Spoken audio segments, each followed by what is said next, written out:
Cuban exiles in Miami, Florida, meanwhile, couldn't be any happier that Fidel Castro is out of their lives forever. They're expressing new hope for the family and friends they left in Cuba. Ileana Fuentes joins us now from Miami. She's the director of the American Museum of the Cuban Diaspora. Ileana, thank you for joining us. Appreciate your time today. Thank you for having me. Good morning. It must be difficult to put into words, but if you could begin by telling us how the community has reacted over the last 2 days. The community has reacted with joy. They are celebrating, actually. Many of them are saying they're not celebrating the death of Fidel Castro as much as the death of a tyrant. And that's the spirit in which we have to look at this as exiles and as Cuban Americans. It is the death of a tyrant, the end of his reign, the end of his influence. He made many enemies in his life, but he also made many victims. Hundreds of thousands of victims. And among those victims were artists and writers and filmmakers who received electroshock treatment for their dissent, who were sent to jail for as little as 56 days, as Alberto Padilla did. It was sent to jail in the 70s. Or Ernesto Díaz Rodríguez, a poet, who was sent to jail and spent all of 22 years in a political prison. So it is a time of joy because the tyrant is gone.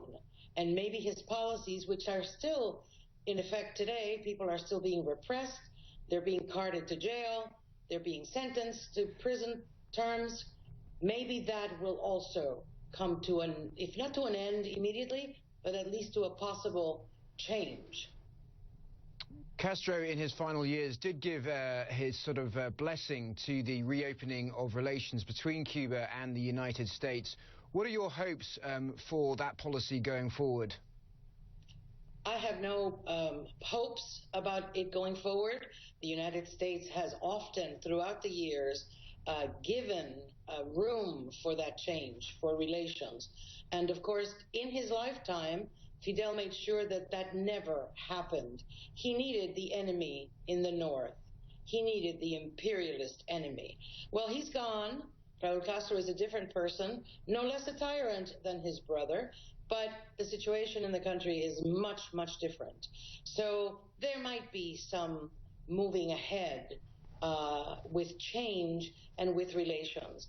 But of course, for us as Cuban Americans and as emigres for decades, the end will be when there are democratic elections in Cuba, where there is a really democratic government in Cuba, and where people can do what we do here in this country: life, liberty, and the pursuit of their happiness. That is what we are looking forward. And what do you think would bring this about? Raul Castro is not expected to stand again for the presidency in 2018. What do you see taking place on the ground in Cuba, and what can be done to bring about greater amounts of democracy from your point of view? I think the more we support the moderate voices, the better. Raul Castro is on his way out. He has no charm. He has no support from the people. He is totally disliked and has been disliked ever since the beginning of the revolution. There are group struggles inside Cuba, have been for years.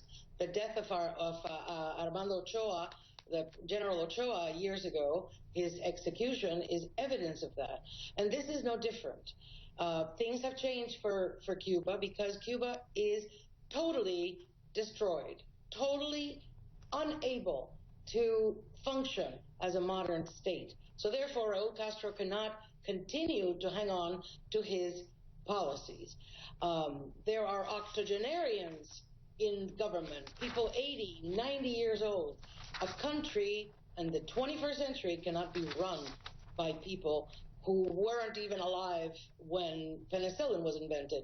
So it is a serious situation for Cuba. There are moderates in the government. There are younger people in the government.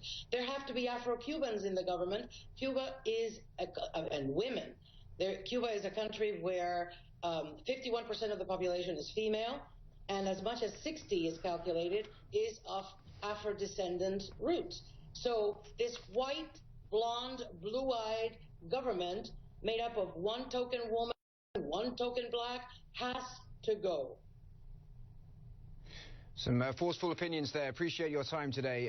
Ileana Fuentes of the American Museum of Cuban Diaspora. Thank you for joining us today. Thank you. Thank you very much.